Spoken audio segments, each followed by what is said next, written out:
বদ্দা ভালো তো? এই চলে এলো। দাদা বাবু কেন যে রোজ সকালবেলা এই ছাগলের মুখটা খায় কে জানে। ম্যাগ, না আছে রং না আছে স্বাদ, তেতো কষা, ছি ছি ছি ছি ছি ছি ছি ছি। কি করে যে খায় ছাগলের মুখটা কে জানে। থাক, আমাকে আর মুখ খোলাস না। বলবো তোর গুণে না মানে বেগুনের কথা। বাবা গো, তোর এই দুধের রং ঢং চা খেয়ে দাদা বাবুর সে কি অম্বল, বুক জ্বালা, যাই যাই অবস্থা। তার জন্য তো ডাক্তারবাবু বললো এবার থেকে দুধ চা একদম বন্ধ, খেলেই শুধু র চা।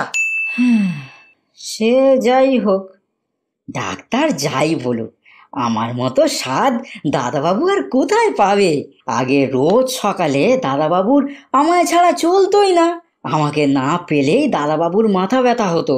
আর আজ আজ সেই আমি আমি দাদাবাবুর বুক জ্বালার কারণ হয়ে গেলাম। চা পাতা ঠিকই বলে, দরকার ফুরালে সবাই ছুঁড়ে ফেলে দেয়, যেমন চা খেয়ে ভাঁড় ফেলে দেয়।